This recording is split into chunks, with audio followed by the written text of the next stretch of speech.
এবারের প্রতিযোগী চাঁদপুরের বন্ধু তলহা ইসলাম আওন। তলহা ইসলাম আওন দৃষ্টি প্রতিবন্ধী। আল্লাহ সুবহানাহু ওয়া তাআলা অন্তর্দৃষ্টি খুলে দিয়েছেন মহাগ্রন্থ আল কোরআনের মাধ্যমে। আলোকিত কোরআন, আলোকিত কোরআন। তলহা ইসলাম, কেমন আছো?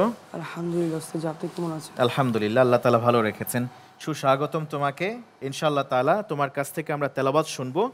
তলহা ইসলাম আওনকে প্রশ্ন করবেন সুদূর মিশর থেকে আগত আলোকিত এই মঞ্চের অন্যতম বিজ্ঞ বিচারক ফদিলাতুল উস্তাদ শেখ ইয়াসির বিন আব্দুল্লাহ আল কুরাশি হাফিজাহুল্লাহ। اقرأ من قوله تعالى: أعوذ بالله من الشيطان الرجيم، بسم الله الرحمن الرحيم، يا أيها الذين آمنوا اركعوا واسجدوا واعبدوا ربكم وافعلوا الخير لعلكم تفلحون. أعوذ بالله من الشيطان الرجيم، بسم الله الرحمن الرحيم. يا أيها الذين آمنوا اركعوا واسجدوا واعبدوا ربكم وافعلوا الخير لعلكم تفلحون.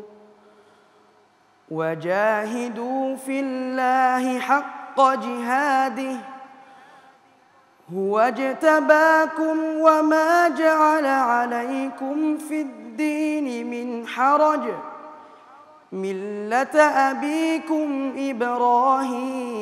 إبراهيم هو سماكم المسلمين من قبل وفي هذا ليكون الرسول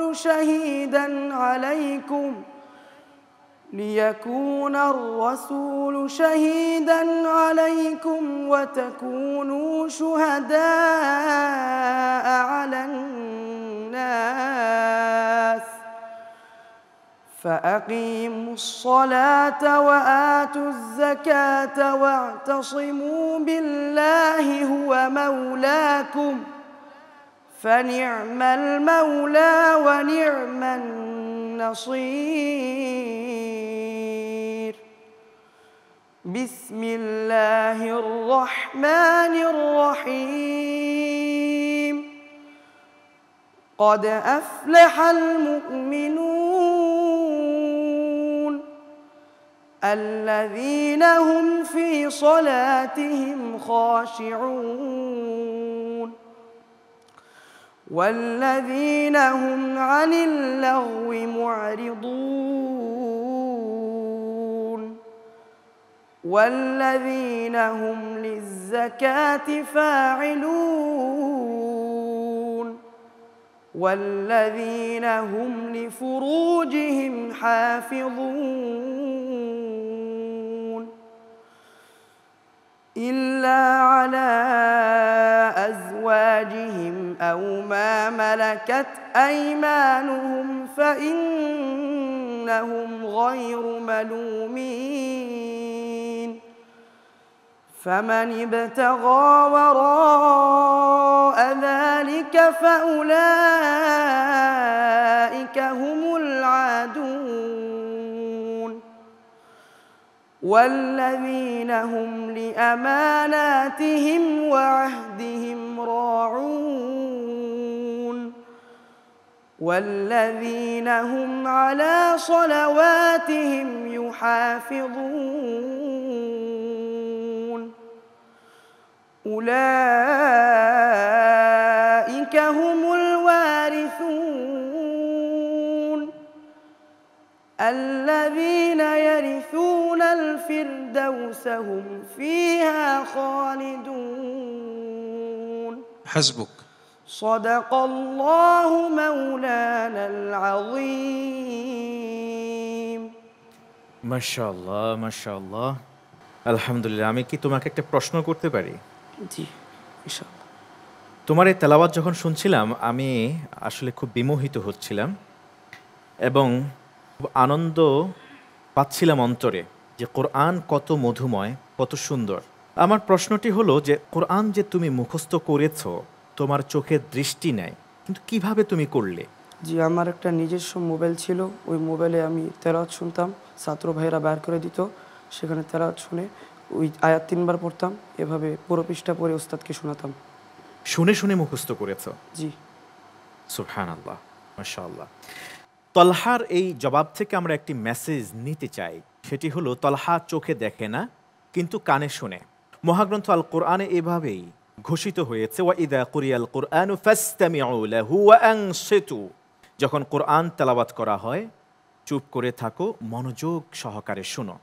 আমরা রমাদান মাসে ইফতারের পূর্ব মুহূর্তে যারা ইফতারি তৈরিতে ব্যস্ত থাকি, অন্যান্য কাজে যারা ব্যস্ত থাকি, ওই সময় কোরআন ছেড়ে রেখে চুপ থেকে মনোযোগ সহকারে যদি শুনি, তাহলে আশা করা যায় শুনতে শুনতে অনেকটাই আমাদের আত্মস্থ হয়ে যাবে। আমাদের এই বন্ধু তালহা ইসলাম আউনের তেলাওয়াত কেমন হয়েছে জানতে চাইব। প্রশ্নকারী বিজ্ঞ বিচারক, সুদূর মিশর থেকে আগত আলোকিত মঞ্চের অন্যতম প্যানেল বিচারক ফজিলাতুল উস্তাদ শেখ ইয়াসির বিন আব্দুল্লাহ আল কুরাশি হাফিজাহুল্লাহর কাছ থেকে। আলহামদুলিল্লাহ ওয়াসসালাতু ওয়াসসালামু আলা রাসূলিল্লাহ সাল্লাল্লাহু আলাইহি ওয়াসাল্লাম। طلحة الإسلام ما شاء الله تلاوته عذبة وجيدة ومخارجه ممتازة، لكن هناك ملاحظة في علم الوقف والابتداء، حيث أنه قرأ قول الله سبحانه وتعالى هو سماكم المسلمين، ثم وقف عليها وبدأ من قبل وفي هذا ليكون الرسول شهيدا عليكم، وكان الأولى أن يقرأها هو سماكم المسلمين من قبل ثم يبدأ وفي هذا ليكون الرسول شهيدا عليكم، لكن في المجمل هو ممتاز. أسأل الله تبارك وتعالى أن يبارك فيه وأن يرزقنا وإياه الإخلاص في القول والعمل. আমিন, আকরামাকুমুল্লাহ। শেখ বেলাল, শেখ ইয়াসির তালহা ইসলামকে যে পরামর্শ দিয়েছে, তার তেলাওয়াত সুন্দর, মধুর, চমৎকার তেলাওয়াত করেছে, কিন্তু তার ওয়াকফে এবং ইবতিদা যে আয়াতটি বলেছে হুয়া সাম্মাকুমুল মুসলিমিন, এখানে শেখ যেটা বলেছে, এখানে ওয়াকফ এবং ইবতিদার যে বিষয়টি রয়েছে সেই বিষয়টিকে তাই খেয়াল করতে হবে। অনেক অনেক ধন্যবাদ জানাচ্ছি আপনাকে। তলহা ইসলামের জন্য এবার মন্তব্য প্রত্যাশা করছি আমন্ত্রিত অতিথির কাছ থেকে। ফজিলাতুল শেখ আলহাজ শাহ সুফি আল্লামা আব্দুল মোমেন নাসিরি হাফিজাহুল্লাহ। আলহামদুলিল্লাহ, আল্লাহ তাআলার দরবারে শুকরিয়া আদায় করি যে আমাদের ছোট ভাই তালহা, মাশাআল্লাহ তুমি সুন্দর করে তেলাওয়াত করেছো। তোমার এই তেলাওয়াত যখন হচ্ছিল আমার মনে চাচ্ছিল যে তেলাওয়াত শুনতেই। আলহামদুলিল্লাহ, আল্লাহ তাআলার দরবারে তোমার জন্য দোয়া করি, আল্লাহ তাআলা তোমাকে যেন সেহতি কুল্লিয়া, হায়াতে তাইয়্যিবা, শিফায়ে কামেলা আজেলা যেন দান করেন। আমিন। আর উত্তরোত্তর তোমাকে আল্লাহ যেন সফলতা দান করেন। আমিন। তোমার জন্য অনেক অনেক দোয়া রইল। আপনাকে অনেক অনেক ধন্যবাদ ও মুবারকবাদ জানাচ্ছি দোয়া করবার জন্যে। আর তলহা ইসলাম আউন, আল্লাহ তাআলা তোমাকে কবুল করুন, আমরা দোয়া করছি। অনেক দূরে গিয়ে যাবে ইনশাআল্লাহ তাআলা। আর ওস্তাদ যে মুলাহাজা দিলেন সেগুলি মাথায় রাখবে, কেমন, বিশেষ করে ওয়াকফা এবং ইবতিদার ব্যাপারে ইনশাআল্লাহ। আসসালামু আলাইকুম ওয়া রাহমাতুল্লাহি ওয়া বারাকাতুহু। জিপিএ শিপা আলোকিত কোরআন।